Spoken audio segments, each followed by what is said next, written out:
2 buwan na ang nakakaraan mula nang makapagtapos sa kolehiyo si Denver. Masipag siya at matalino, kaya naman gumraduate siya bilang cum laude.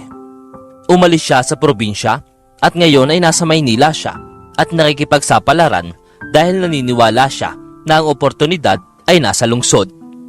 Nagmula man sa mahirap na pamilya, ay marami pa rin ang umahanga sa binata. Bukod sa angking talino, ay napakabait at mapagmahal na anak si Denver. Napakataas ng tingin sa kanya ng mga magulang at kapatid niya. Umaasa ang mga ito na siya ang magtataguyod sa kanilang pamilya.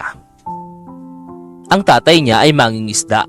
Ang nanay naman niya ay tindera ng isda sa palengke. Nakatira lamang sila sa maliit na kubo sa tabi ng dalampasigan kasama ang 5 niya pang nakababatang kapatid, pero hindi naging hadlang ang kahirapan nila upang mangarap ng mataas si Denver. Ipinangako niya sa sarili niya na siya ang mag-aahon sa pamilya niya sa hirap.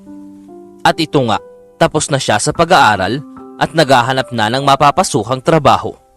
Para sa kanya, ito na ang simula ng pag-abot niya sa kanyang mga pangarap. Mula ngayon, ay dito ka na matutulog ha?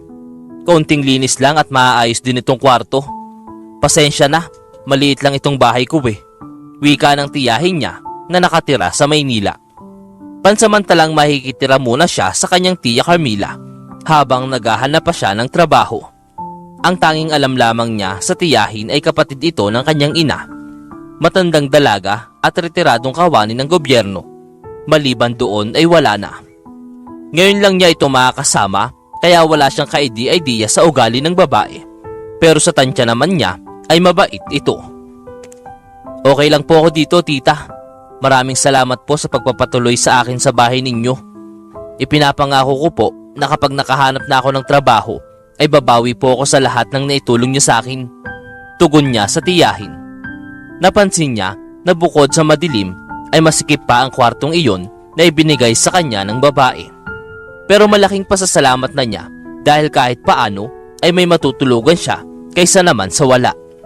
Sige, aasahan ko yan ha, pamangkin. Ilagay mo na ang mga gamit mo sa loob at pagkatapos ay saluhan mo na akong kumain, sabi ng tiyahin niya. Isang araw, maagang bumangon si Denver upang tumulong muna sa mga gawaing bahay bago umalis at maghanap ng trabaho. Good morning, tita. Tara po at mag-almusal. Nagluto na po ako at nahihanda na rin ang mesa, sabi niya sa tiyahin na kagigising lang. Aba, ang aga mong gumising ah, at nakapaghanda ka na pala ng agahan natin. Nakakatuwa ka naman. Masayang tugon ng babae. Sa pamamagitan lamang po niyan ay makabawi ako sa inyong kabutihan, tita, sagot ng binata.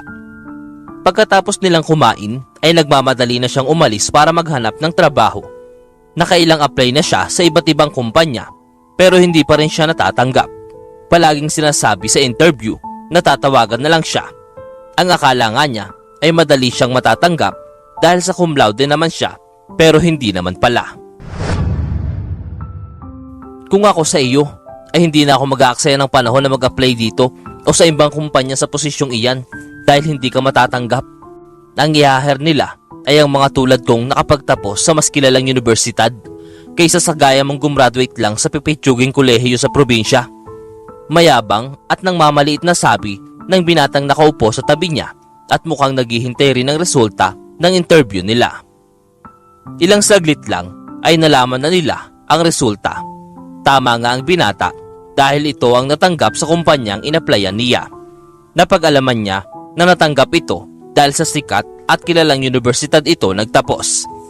Laking panlulumo ni Denver sa naging resulta. Bakit ganoon? Porket galing lang siya sa hindi kilalang eskwelahan sa probinsya ay binabaliwala na lang siya? Napakahirap naman dito sa Maynila. Pinangihina ang loob na sabi niya sa isip. Lulugo-lugo siyang lumabas sa gusaling iyon. Ilang buwan na siyang naghahanap ng trabaho pero hindi naman siya matanggap. Nawawala na siya ng pag-asa. Napakamalas ko naman, sambit niya saka napabuntong hininga. Habang malungkot na naglalakad patungo sa sakayan ay may napansin siyang matandang lalaki na tumatawid sa kalsada. May parating na kotse at masasagasaan ng matanda. Hindi nagdalawang isip ang binata na tulungan ito. Tumakbo siya palapit sa matanda at itinulak ito sa gilid ng kalsada. Dahilan para siya ang mahagip ng sasakyan. Pagkagising ni Denver ay nasa loob na siya ng isang pribadong kwarto sa ospital. Ilang saglit pa ay may pumasok na isang magandang dalaga. Kasama nito at akay-akay ang matandang lalaki na muntik ng masagasaan. "Oh, gising ka na pala. Huwag kang mag-alala. Ang sabi ng doktor ay maayos na ang lagay mo. Hindi ka naman daw nagkaroon ng malalang pinsala. Ang kailangan mo lang ay magpahinga. Gusto ko lamang magpasalamat sa pagkakaligtas mo sa aking papa." Paunang bati sa kanya ng dalaga. Agad namang sinubukan ni Denver na bumangon kahit na nahihirapan. "Walang anuman po. Kamusta na po kayo, lolo?" Baling niya sa matanda. "Maayos na ang lagay ko, iho. Nagkaroon lamang ako ng mga galo sa binti. Maraming salamat sa pagsagip mo sa akin kanina. Hindi ko kasi namalayan na may parating palang sasakyan. Malabo na kasi ang mga mata ko." Sagot ng matanda. "Ganyan ang papa ko. Hindi yan nagpapaalam sa akin. Basta-basta na lang siyang lumalabas kapag ginusto niya. Ang sabi ko sa kanya ay doon lang siya sa opisina ko mag-stay habang tinatapos ko pa ang mga trabaho. Kaso makulit eh. Ayan tuloy, muntik nang maaksidente." Wika ng dalagang anak ng matandang lalaki. "Kaya sa susunod po, lolo, sundin niyo na po ang inyong anak." Nakangiting sagot ni Denver. "Maraming salamat nga po pala at dinala niyo po ako dito sa ospital. Nakakahiya naman po." "Naku, wala kang dapat na ikahiya. Kami nga ang may malaking utang na loob sa iyo eh. Kung di mo iniligtas ang papa ko, wala na siya ngayon. Kaya lubos akong nagpapasalamat sa iyo. Huwag kang mag-alala. Ipinaalam ko na sa tiyahin mo ang nangyari at papunta na siya rito. Nakuha ko ang numero niya sa cellphone mo. Nga pala, nalaman ko rin na galing ka sa probinsya at naghahanap ka ng trabaho dito sa Maynila. Nakita ko kasi na may mga resume ka sa bag mo at napahanga mo ko. Cum laude ka pala at ang tataas ng mga grades mo sa school." Wika ng dalaga. Tumango si Denver. "Opo, ilang buwan na po ako rito sa Maynila at ilang buwan na rin po akong naghahanap ng trabaho. Pero hindi po ako nagtatanggap dahil hindi raw po ako gumraduate sa kilalang universidad." "Ganoon ba? Pwes, may trabaho ka na kapag lumabas ka rito dahil kukunin kita bilang aking assistant sa opisina." "Tamang-tama, kakaresign lang ng assistant ko nung nakaraang araw at wala pa akong nakikitang kapalit, kaya ikaw na lang ang i-hire ko sa posisyon. Ang posisyong iyon ay na-applyan mo sa ibang kumpanya, di ba? So welcome ka sa company namin. Ako nga pala si Ingrid Capistrano, ang tumatayong CEO sa kumpanya ng papa ko. Matagal na siyang retirado, kaya ako na ang umahawak sa business namin." Hayag ng dalaga. Sa sinabing iyon ng babae, ay hindi napigilan ni Denver na maiyak. "Naku, maraming salamat po, ma'am. Nakakahiya naman po." Aniya. "Ano ka ba? Nahihiya ka na naman eh. Pasalamat ko iyan sa'yo dahil hindi lahat ng tao ay kayang ibuwis ang buhay para sa iba, lalo na sa taong hindi nila kilala. Kaya naman karapat dapat kang gantimpalaan, Mr. Denver Santos. O ayan, pati pangalan mo binuo ko na ha. Paglabas mo sa ospital ay magpahinga ka na muna ng ilang araw. Pagkatapos ay pumunta ka sa opisina para makapagsimula ka na. Diyan lang ang kumpanya namin sa tapat nitong ospital.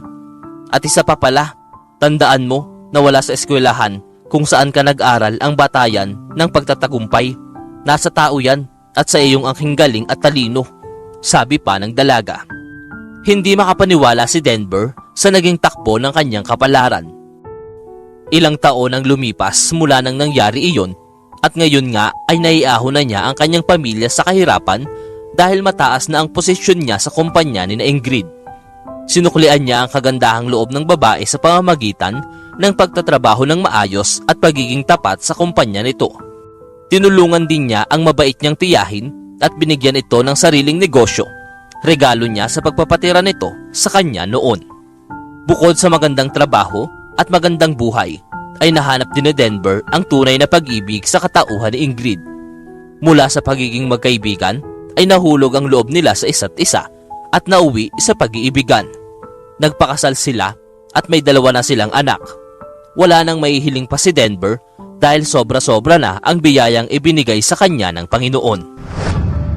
Wala sa materyal na bagay ang pagpapalang nakakamtan sa buhay.